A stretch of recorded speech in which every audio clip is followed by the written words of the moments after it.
Hey, kia ora koutou, Markie here, the grizzled walrus of retroactive jealousy. I haven't been very well actually lately, so I'm looking and feeling particularly grizzled. But the subject that we have today hopefully will be, something that's kind of healthy and uplifting and full of all good things, really.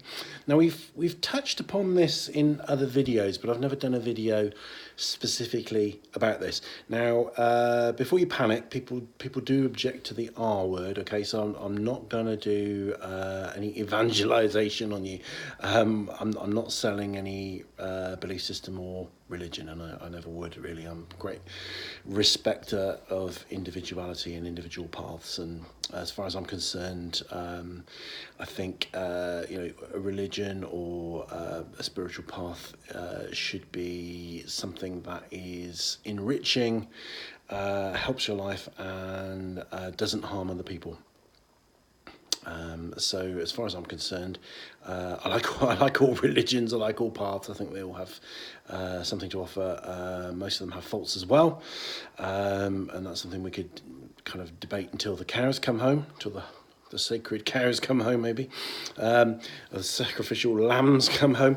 Oh dear, I'm getting lost on meaty metaphors. So what I want to talk about, this is about retroactive jealousy, believe it or not. How does this connect? What is the connection? So, first of all, religion can have a lot of impact on the formation of retroactive jealousy, and I think kind of religion has probably had a huge influence. Has a huge influence on society. Has a huge influence on belief, whether we're conscious of it or not. So we're all influenced by religion, even if we're not religious, even if we're staunchly atheist. We are our unconscious, because it's ingrained in society. Now, personally, I think that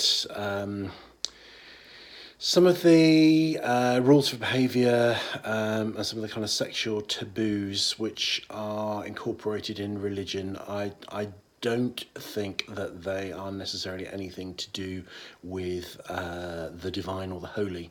I have a kind of cynical view that they were kind of societal norms that were embodied and kind of if you like, kind of bunged into religious teaching because it seemed like a good idea at the time, and it probably was a good idea at the time. I think we have to remember, this is really important, and I've done another video about the sexual revolution, is we are the first the first people to be able to enjoy reasonably reliable contraception. We're the first of the human generations to be able to do that. And also, although many people are in poverty, there is also a lot of prosperity. The westernized world, even the poor of the westernized world are the rich of the developing world. So there were times when to risk getting pregnant without a partner to protect you, or to risk breaching social norms and potentially being abandoned by your society and your tribe, would have been akin to a death sentence. So all of these things were there was a noise then which distracted me. Thinking about spiritual things. There's weird noises in this building. It used to be a dentist's surgery. I'm sure the echoes of the generations of pain that were experienced by visitors are kind of lingering in the energetic miasma of these premises. Where was I? How I think. So I'm going off on a bit of a tangent here, which is what I do. If you don't like my tangents, this probably isn't the channel for you, because this is kind of how we do it. We're kind of homely. We have a shaky camera. We do things on the hoof. They're spontaneous. We support neurodiversity as well. We talk a lot about neurodiversity on the channel, and I'm neurodiverse, which is why I do things in a slightly unusual or different way, including going off on wild tangents and rambles. So, Markie, bring yourself back to heel. So, talking about the connections between retroactive jealousy, religion, and spirituality. So, beginning really by talking about how religion religion has a lot to answer for with its sexual taboos. With all its kind of rules about sex and what you're not supposed to do, and things like sin and all that kind of stuff. Now, personally, I don't want to offend, and like I said, I don't want to offend anybody, but I kind of think that the scripture that relates to that kind of thing is probably not divinely inspired. I think it's pretty inspired from a very practical level, and it was very much of the times. And there's been a huge change in society, kind of before and after a moment really, and that is the invention of reasonably reliable contraception. That's changed the whole way that sex happens, okay?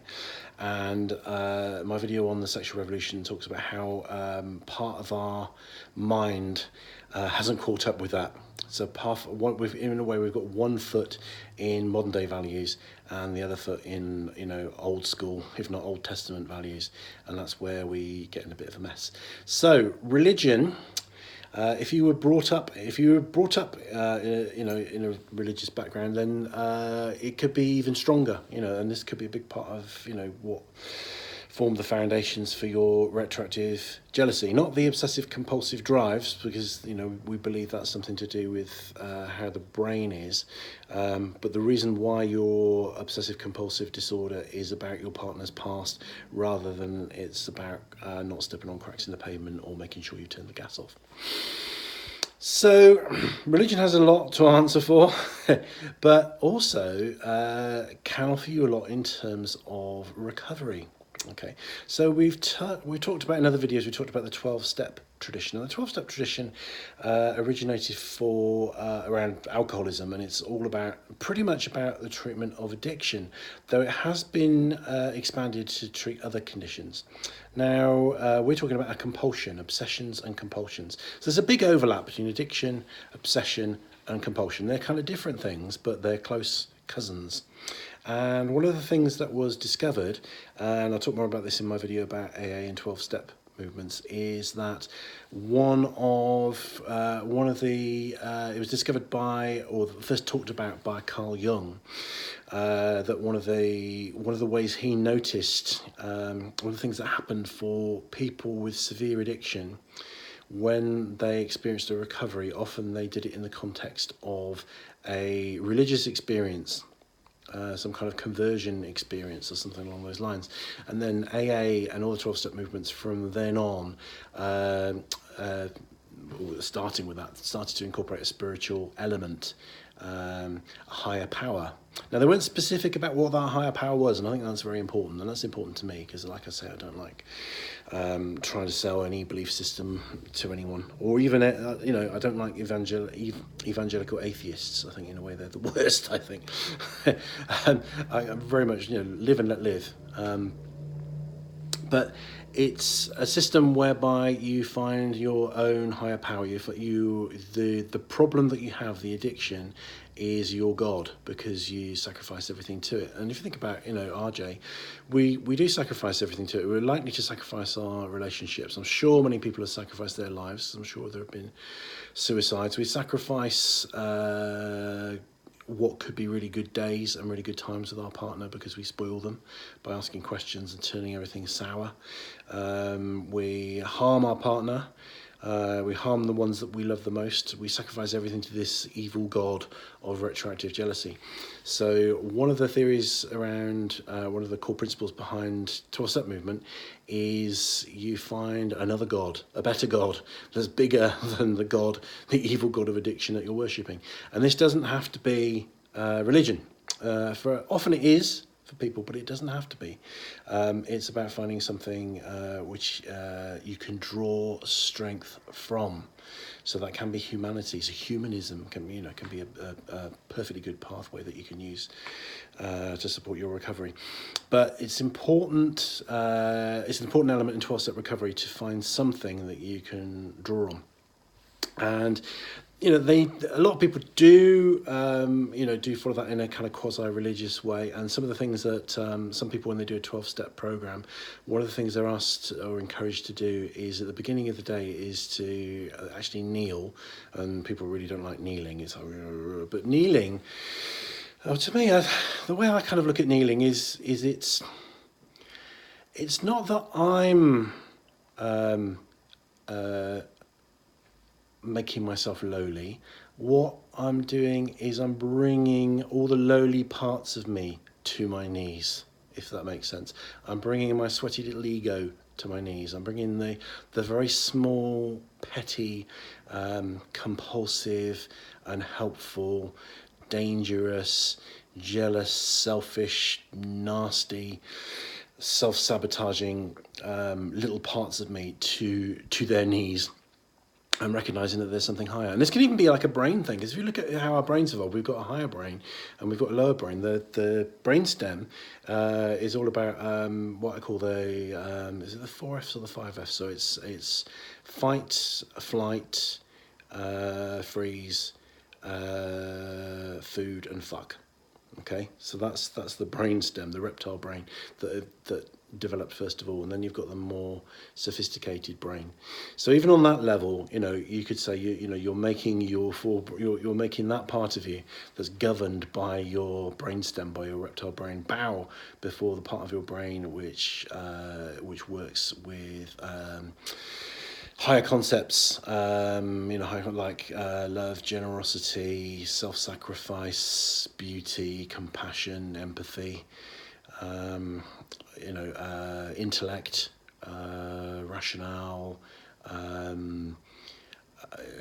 the creative processes, all those kinds of things. So having a higher power is particularly good with retroactive jealousy, because one of the concepts from the 12-step recovery programs is they talk about handing things over. They say hand it over. So if somebody's coming from a very negative place, kind of locked into worry, ruminating, stuff like that, what one member of a 12-step fellowship might say to another is, you got to hand it over, mate. Which means give it up to a higher power. And that's incredibly powerful. Okay, that's incredibly powerful. And so if you do have a religious belief, it may have something to do with why you have retroactive jealousy, but it also could be a big part of your way out of it. Okay, so that can be a real gift if you've got any kind of faith or belief. Now, when I'm using the word religion a lot here, this is a whole other topic as well, really. But what's the difference between spirituality and religion? Well, the way I like to look at it is religion is a kind of it's like a ready meal. You buy in the frozen ready meal. You buy in the supermarket. Somebody's put it together for you, knowing that they think for their highest good that carrots and peas go well with beef and Yorkshire pudding. And that's probably right, because they probably do, So I'm not knocking religions with that, but spirituality is where you go to the greengrocers and you decide, you look around and you think, oh yeah, what I really fancy is those broad beans over there, and what I think would go with that is so spirituality. That's one way of looking at it. Another way of looking at spirituality is that religion is a pathway to spirituality. The spirituality is what all religions kind of hopefully are designed to get you to. Though if you're more cynical, you could argue that religions are maybe elements of controlling you, and I think in the past they have been a way of kind of keeping the status quo and stuff like that. But the religion, looking most positively, a religion is a path to spirituality, to connect you to something bigger than yourself and better than yourself, but that's also beneficial to you and beneficial to those around you.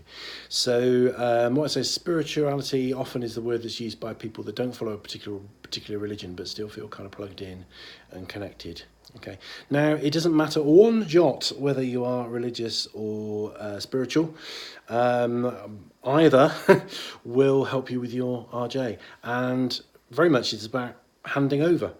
It's about it's literally about kind of a form of, if you like, prayer, where you say something bigger than yourself. Look, I don't want this bollocks. Take it away from me, please. And that might be to Jesus, or that might be to Ganesh, or Allah, or whoever really. Have a think about it. Is this something that could help you? For some people, you're not going to want to touch this whole area of the barge pole, and that's absolutely fine. If this isn't a comfortable area for you, don't go looking. I think atheism is a perfectly acceptable stance, and I wouldn't ever dream of trying to persuade anyone to leave their atheism behind. If you're agnostic, you don't really know, and you've not really ever followed a path or anything like that, then what you can do is, what they do in the 12-step tradition, is you can kind of experiment, is start talking to something. Just maybe trust that something's there, fake it till you make it, start talking to it. You don't have to know you don't have to know all the theology, because none of us do. The highest brains in quantum physics and the highest theologians in the land, we still don't know. We know nothing. We're guessing. So experience and personal experience, that's why they all talk about faith all the time, because it's about personal experience. We don't know. So what you can do is literally just start trusting, just literally play with the idea that there is a higher power that is benign, that wants you to be well, that wants you to be free of retroactive jealousy, and that you can actually hand your retroactive jealousy over to that higher power. Okay. Now, how else might you do this? There is, I think one of my most important retroactive jealousy videos is one called the antidote technique. So have a look at that. By the way, there is a playlist. If you're watching this on YouTube, there's a playlist with all the retroactive jealousy videos on it. So you don't have to trawl through all my kind of stuff on elegant speech and Halloween and God knows what else I can talk about in my ramblings. You can go straight to the retroactive jealousy stuff. And if you look, there's two parts to this. There's the antidote part 1 and the antidote part 2. Well, I suppose that kind of goes without saying.